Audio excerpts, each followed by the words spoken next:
Welcome to 3 Count Commentaries. Let's discuss Brit Baker's comments that she is worth more money and is more valuable than MJF. So we're going to look at this thing and we're going to ask ourselves some questions. And chiefly, that's the question we're going to try to answer here. Is Brit Baker more valuable than MJF? Now, there's a lot of ways to look at this thing. I know a lot of people are going to knee-jerk and say no, or knee-jerk and say yes. So let's look at them. I'm trying to look at them as objectively as possible. We're going to start with Brit Baker. All right, so as of the recording of this video, Brit Baker is 30 years old. She'll be 31 in April of 2022, which means in 2024, she'll be 33-ish, okay? Let's say 32, 33-ish. If she were to allow her contract to go until 2024, which is not smart, but if she was to do that, she'd be 33 or whatever when her contract expires, or around that age, 32, 33. She would have been AEW World Champion. I think she's been champion for several months now. She'll probably make it a year as champion. She was the central figure of the women's division for the first several months. You know, even before she was the champion, she was one of the top baby faces. And then she became one of the top heels.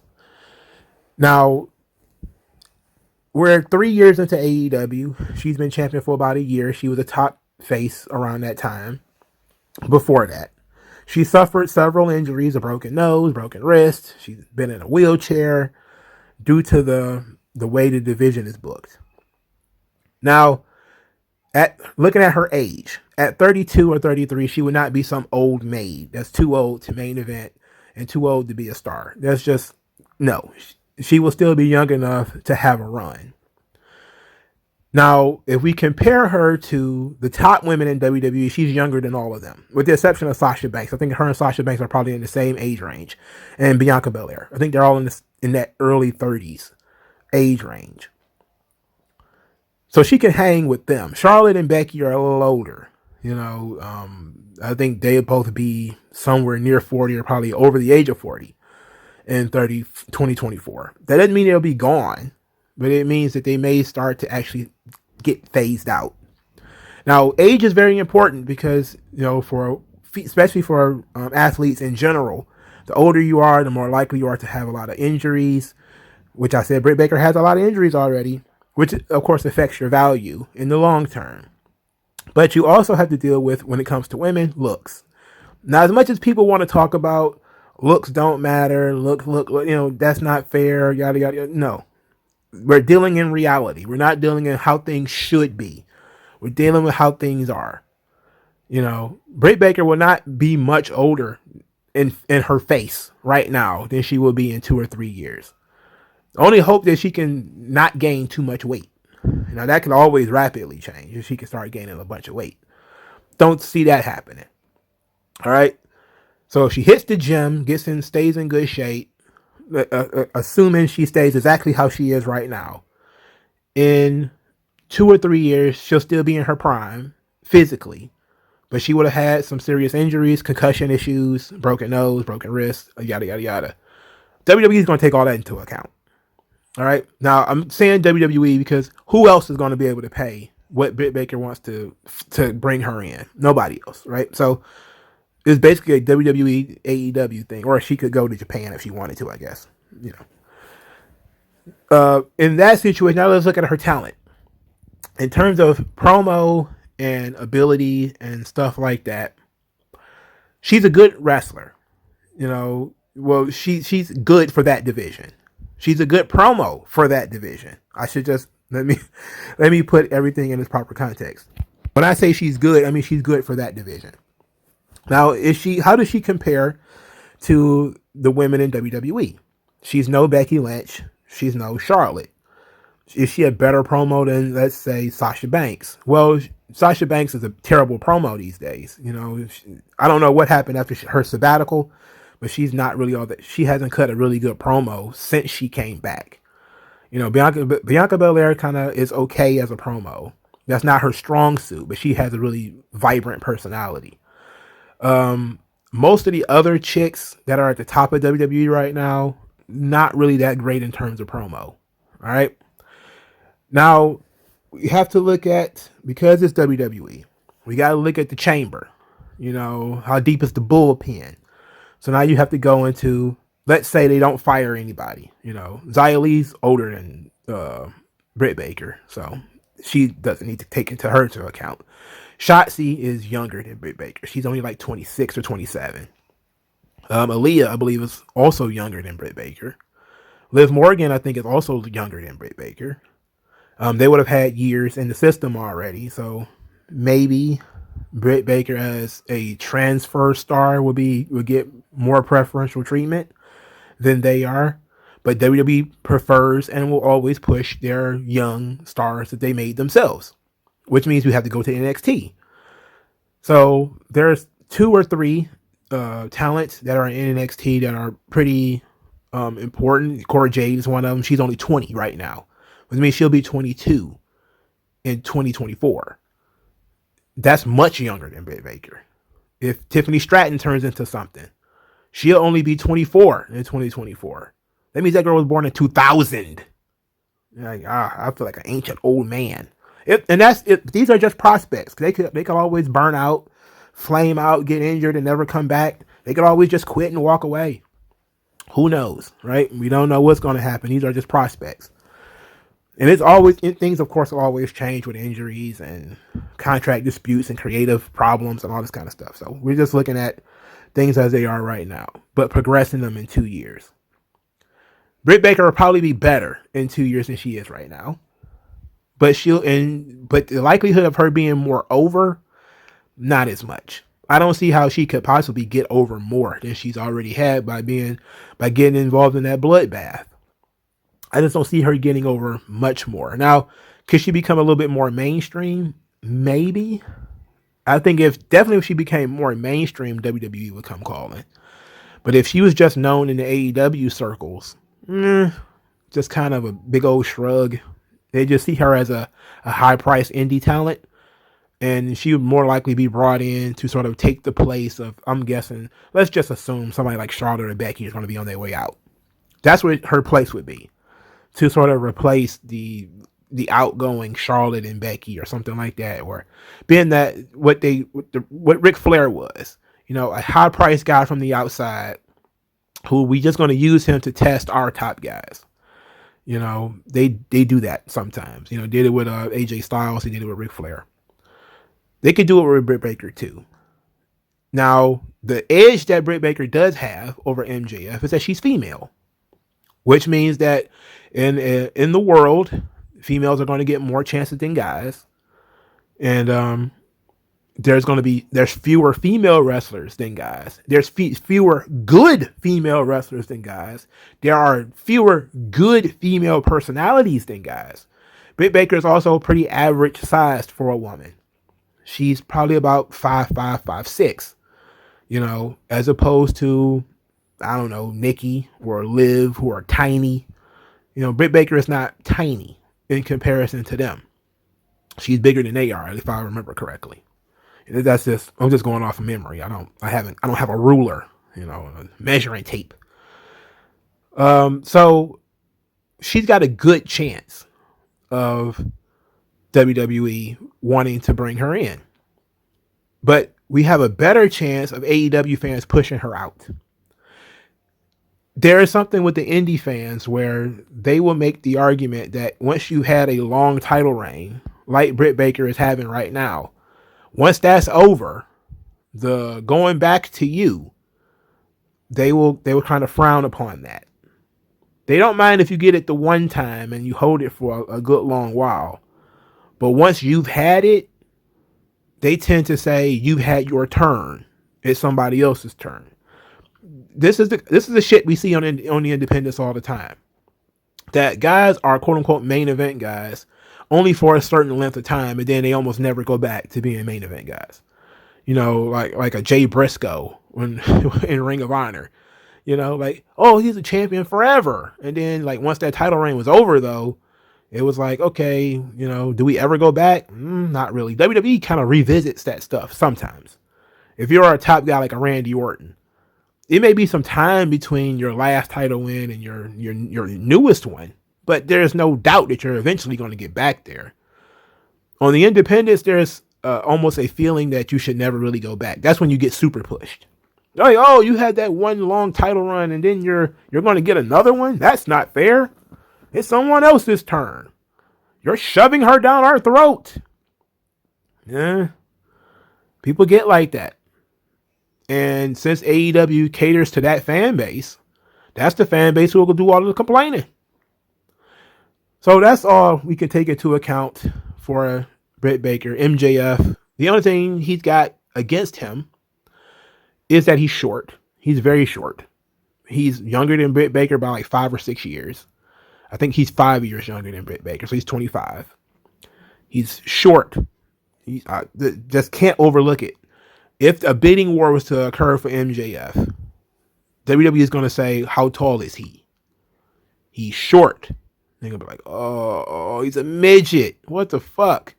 Sure, he's got great promo. Sure, he's got great charisma. Sure, he can work. It's a fucking midget, though. You know, what are we going to do with this midget? We're trying to push guys like Brian Breaker, like Tony D'Angelo. We're bringing in college football players. These guys are like 6 feet tall and former linebackers and shit. And we're going to bring this sawed-off fucking 5'9" midget in here. And, I don't know. That's the only problem I really got with MJF. Well, you know, if we look at his track record so far, I don't think he suffered any major injuries. At least none that I can recognize. He seems to maintain his weight. He's in good shape. He looks like a guy who works out.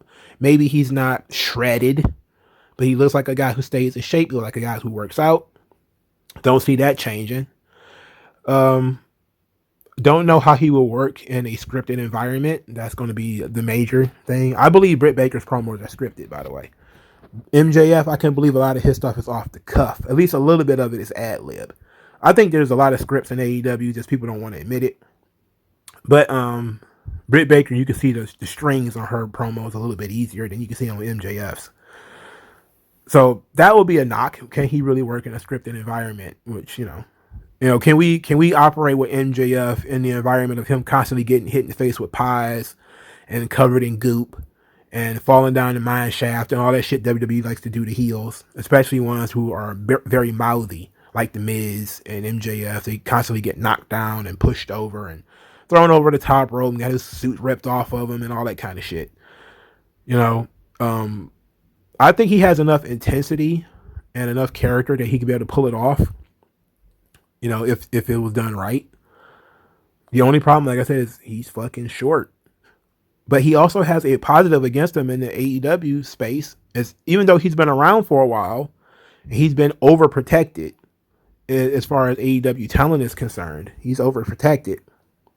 Even with that being the case, he hasn't been the champion yet.